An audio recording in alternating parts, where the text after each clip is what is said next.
शिक्षक बनने की राह खुली। जेटेट उम्र सीमा में 9 साल छूट।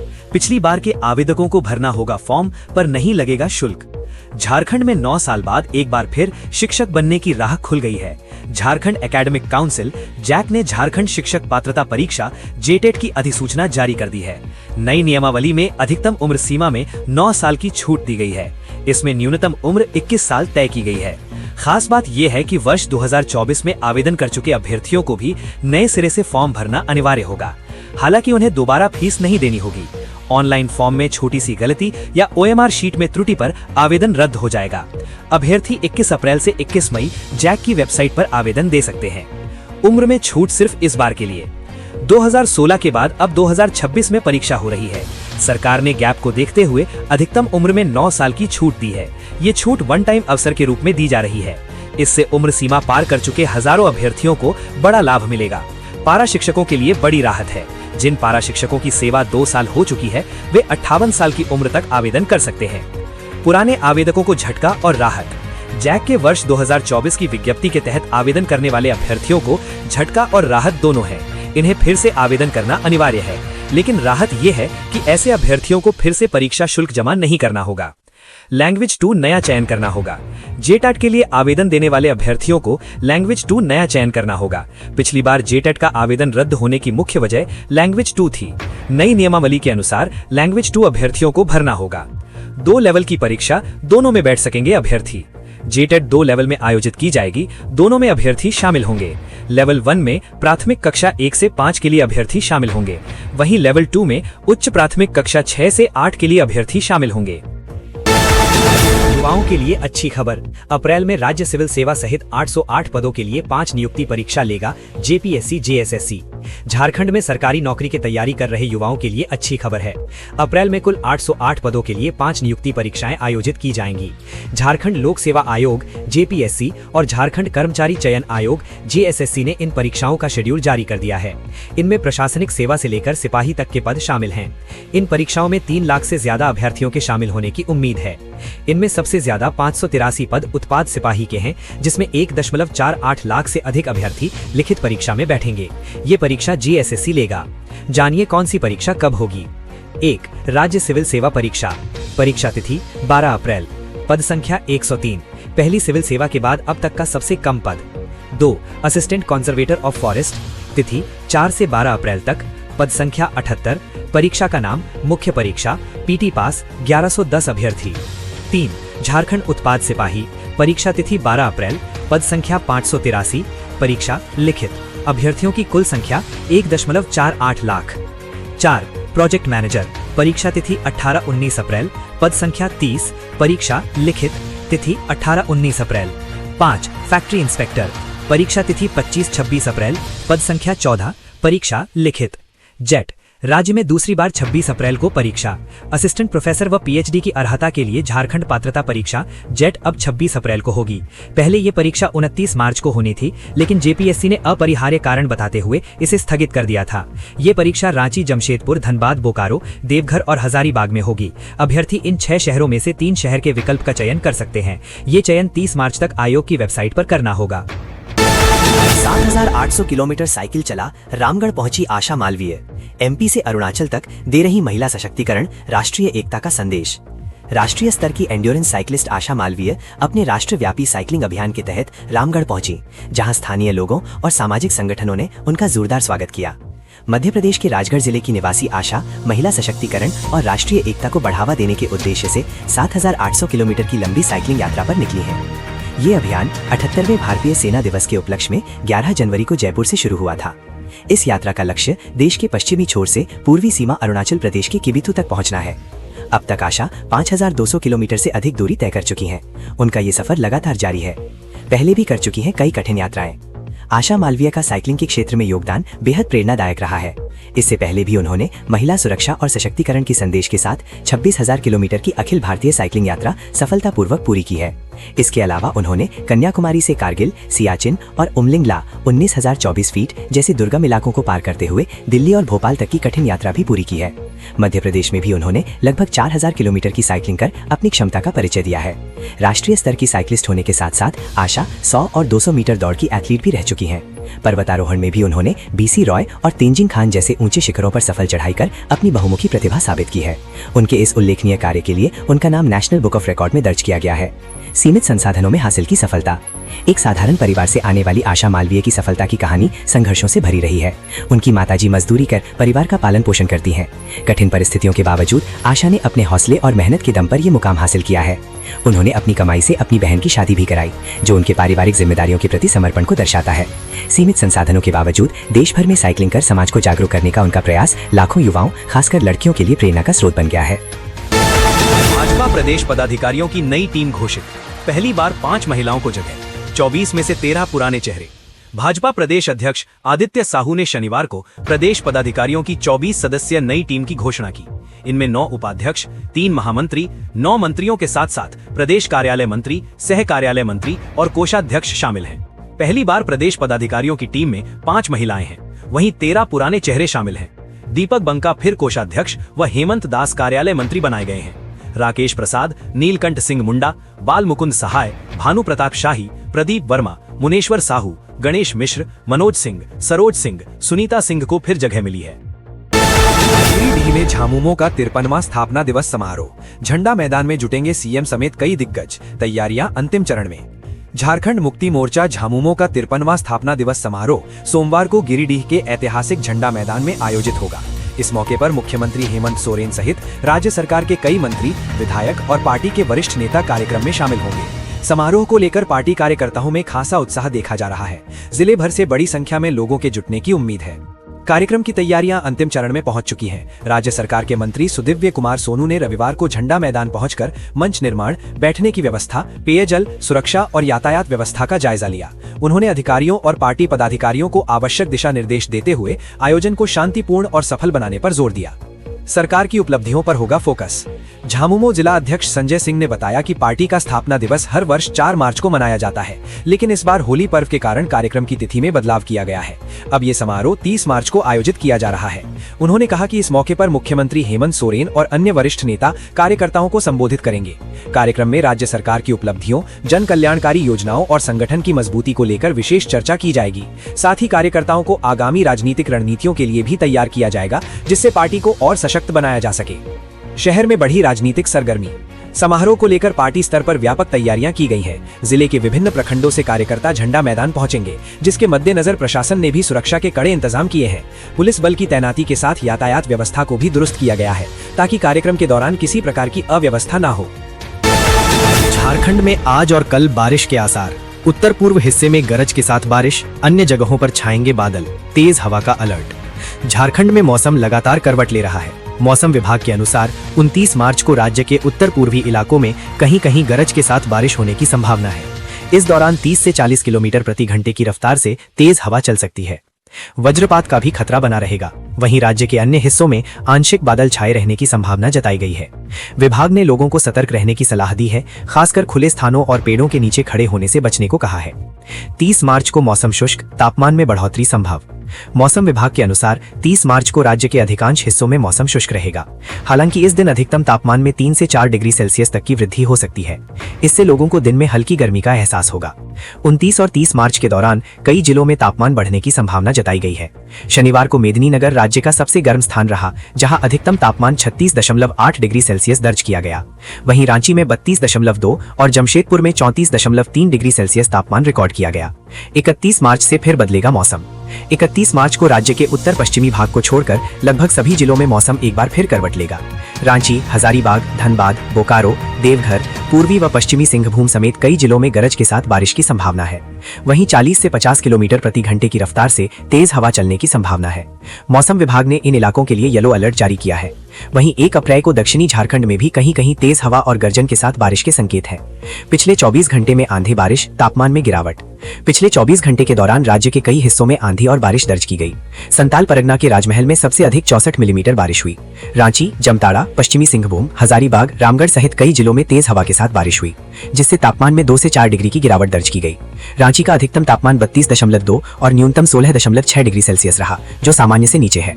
मौसम विभाग के अनुसार बंगाल और उड़ीसा क्षेत्र में बने साइक्लोनिक सर्कुलेशन के प्रभाव से अगले 5 दिनों तक राज्य में आंधी बारिश की स्थिति बनी रह सकती है। शिमला में ओवरटेक करने के दौरान हादसा, बस की चपेट में आया ऑटो। 9 लोग घायल, सभी का सदर अस्पताल में चल रहा इलाज। गुमला सदर थाना क्षेत्र के गुमला जशपुर रोड स्थित शीलम ढलान के पास रविवार दोपहर एक भीषण सड़क हादसा हो गया। रायडीह से गुमला आ रहा सवारी से भरा ऑटो एक बस की चपेट में आकर बुरी तरह क्षतिग्रस्त हो गया। जानकारी के अनुसार ऑटो चालक एक ट्रक को ओवरटेक करने की कोशिश कर रहा था, तभी सामने से आ रही बस से उसकी सीधी टक्कर हो गई। टक्कर इतनी तेज थी कि ऑटो के परखच्चे उड़ गए। उसमें सवार यात्रियों में चीख पुकार मच गई। हादसे के बाद घटनास्थल पर अफरा तफरी का माहौल बन गया और राहगीर व स्थानीय लोग तुरंत मौके पर जुट गए। घायलों को अस्पताल पहुंचाया गया। घटना के तुरंत बाद आसपास मौजूद लोगों ने राहत कार्य शुरू किया। घायलों को ऑटो से बाहर निकालकर एम्बुलेंस और निजी वाहनों की मदद से सदर अस्पताल गुमला पहुंचाया। अस्पताल में डॉक्टर सुनील राम की देखरेख में सभी घायलों का इलाज चल रहा है। चिकित्सकों के अनुसार घायलों को हाथ पैर, सिर और शरीर के अन्य हिस्सों में गंभीर चोटें आई हैं। कुछ घायलों की हालत चिंताजनक बताई जा रही है, जिन्हें विशेष निगरानी में रखा गया है। हादसे के बाद ऑटो चालक और बस का ड्राइवर मौके से फरार हो गए, जिससे लोगों में आक्रोश भी देखा गया। कोडरमा घाटी में हाईवा ने 3 कारों को मारी टक्कर, बेकाबू होकर दूसरे लेन में घुसी। बिहार से रांची और अजरप्पा जा रहे वाहनों को कुचला। कोडरमा थाना क्षेत्र अंतर्गत रांची पटना मुख्य मार्ग पर स्थित कोडरमा घाटी के 9वां माइल के समीप शनिवार देर रात भीषण सड़क हादसा हुआ। एक अनियंत्रित हाईवा ने एक साथ 3 कारों को जोरदार टक्कर मार दी, जिससे अफरा तफरी मच गई। इस हादसे में 2 कारों में सवार लगभग 1 दर्जन लोग घायल हो गए। बताया जाता है कि सभी वाहन अपने अपने गंतव्य की ओर जा रहे थे, तभी विपरीत दिशा से आ रही तेज रफ्तार हाईवा अचानक नियंत्रण खो बैठी। अपनी लेन से हटकर सामने से आ रही कारों को टक्कर मार दी। टक्कर इतनी जबरदस्त थी कि कारों के परखच्चे उड़ गए। कई लोग गंभीर रूप से घायल हो गए। बिहार से रांची और अजरप्पा जा रहे थे यात्री। घायल कार चालक चंदन कुमार ने बताया कि वो अपने परिवार के साथ बिहार से रांची जा रहे थे।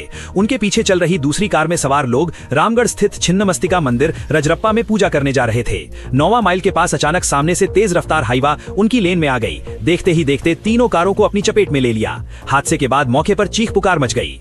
इस दुर्घटना में करीब 10 लोग गंभीर रूप से घायल हुए, जबकि 2 अन्य को हल्की चोटें आई हैं। हादसे के तुरंत बाद हाईवा चालक वाहन लेकर फरार हो गया, जिससे लोगों में आक्रोश देखा गया। स्थानीय लोगों की मदद से घायलों को पहुंचाया गया अस्पताल। घटना के बाद स्थानीय लोगों और मौके पर मौजूद पीसीआर पुलिस जवानों ने तत्परता दिखाते हुए एम्बुलेंस बुलाकर सभी घायलों को सदर अस्पताल कोडरमा पहुंचाया, जहां उनका इलाज जारी है। 10 जून से फिर लग जाएगी बालू उठाव पर रोक। हाईकोर्ट ने हटाई रोक, पर सिस्टम ने रोका बालू। 75 दिन बाद भी उठाव नहीं। झारखंड की नदियों में बालू भरा पड़ा है, लेकिन लोगों को घर बनाने के लिए मनमाना दाम देकर अवैध बालू खरीदना पड़ रहा है। हाईकोर्ट ने भी 75 दिन पहले 13 जनवरी को बालू घाटों के आवंटन पर लगी रोक हटा ली है। इसके बावजूद किसी भी जिले में अब तक बालू का उठाव नहीं हो रहा है। नतीजा ये है कि बालू माफिया 100 CFT बालू के लिए 6,000 रुपए तक वसूल रहे हैं। राज्य के 8 जिलों में कैटेगरी B के घाटों का टेंडर हो गया है। कॉन्ट्रैक्टर के साथ अग्रीमेंट भी हो गया है, लेकिन कागजी प्रक्रिया में बालू का उठाव फंस गया है। कई जिलों में कॉन्ट्रैक्टर ने पर्यावरण स्वीकृति लेने के लिए सिया के पास आवेदन दिया है, लेकिन अभी तक स्वीकृति नहीं मिली है।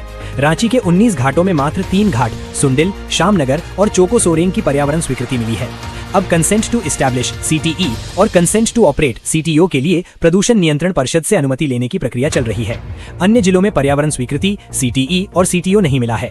ऐसी ही स्थिति रही तो इस साल भी बालू की जबरदस्त किल्लत होगी, क्योंकि 72 दिनों के बाद बालू घाटों से बालू उत्खनन फिर बंद हो जाएगा। 10 जून से राज्य भर में बालू घाटों से खनन पर रोक लग जाएगी, जो 15 अक्टूबर तक जारी रहेगी। ऐसी स्थिति में निजी घर सहित अपार्टमेंट बनाना महंगा होगा, क्योंकि पिछले वर्ष की तरह इस बार भी बालू की कालाबाजारी होना तय है। कोडरमा जिले के मरकच्चो थाना क्षेत्र अंतर्गत जामू स्थित हरलाढ़ी गांव में रविवार सुबह हाथी के हमले में एक महिला की दर्दनाक मौत हो गई। मृतका की पहचान 55 वर्षीय सीता देवी के रूप में हुई है। वो रामचंद्र साहू की पत्नी थी।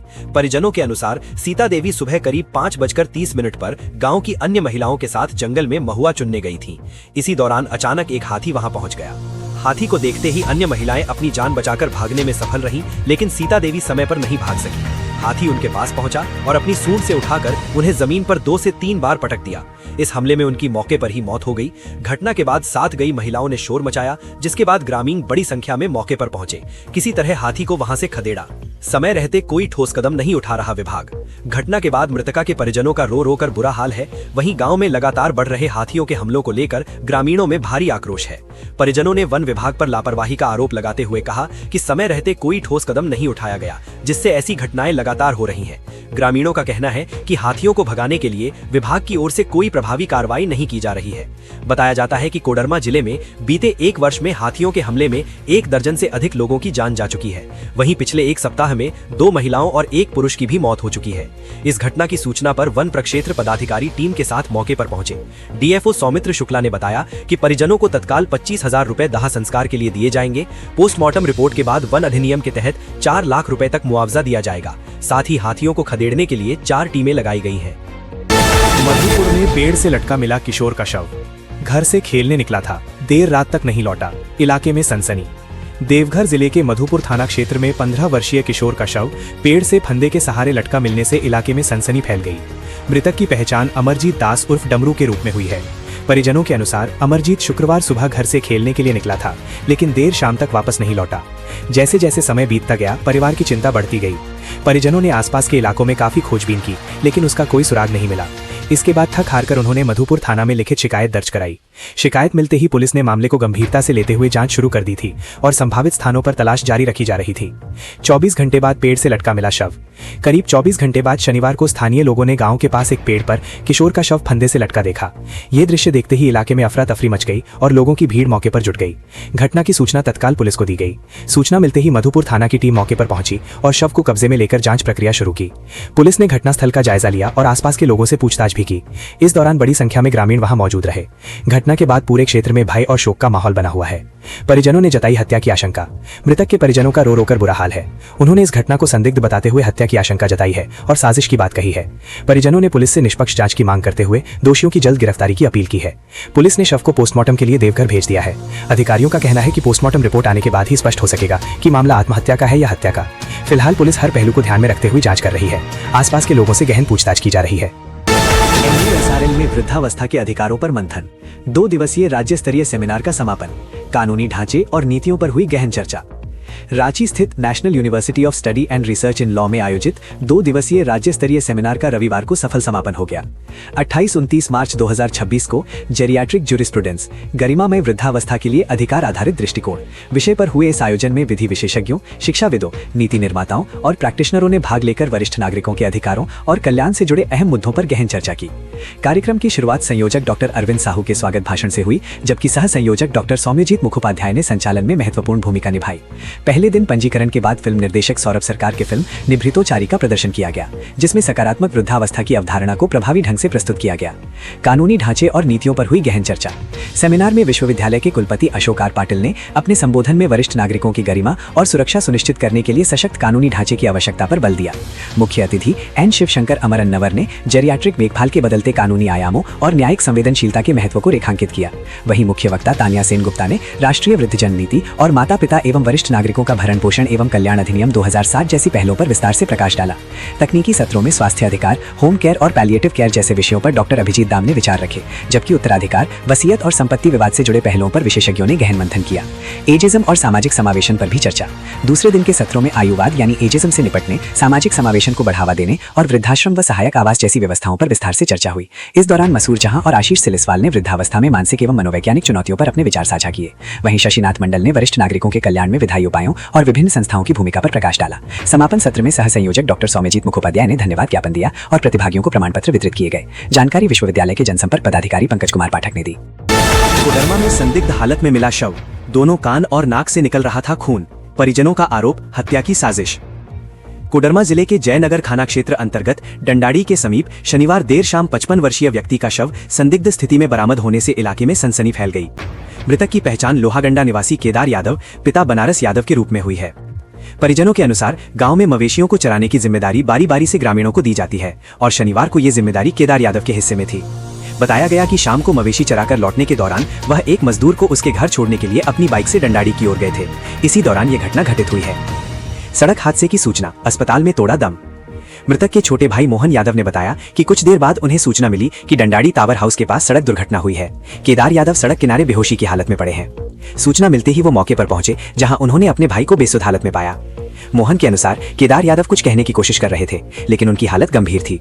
आनंद फानन में उन्हें सदर अस्पताल ले जाया गया, जहां इलाज के दौरान उनकी मौत हो गई। मोहन ने बताया कि केदार के दोनों कान और नाक से खून निकल रहा था, जबकि शरीर पर किसी प्रकार के बाहरी चोट के निशान नहीं थे, जिससे मामला संदिग्ध प्रतीत हो रहा है। परिजनों का आरोप, हत्या की साजिश। जांच में जुटी पुलिस। घटना के बाद परिजनों का रो रो कर बुरा हाल है। छोटे भाई मोहन यादव ने सड़क दुर्घटना की आशंका से इनकार करते हुए हत्या की आशंका जताई है। उनका कहना है कि जिस मजदूर को केदार यादव छोड़ने गए थे उसे इस घटना के बारे में पूरी जानकारी हो सकती है। उन्होंने जयनगर थाना में लिखित शिकायत दर्ज कराते हुए मामले की गहन जांच की मांग की है। पुलिस ने शव को पोस्टमार्टम के लिए भेज दिया। मृतक पेशे से किसान थे, खेती के साथ साथ ट्रक भी चलाते थे। वे अपने पीछे पत्नी, 2 पुत्री, 2 पुत्र समेत भरा पूरा परिवार छोड़ गए हैं।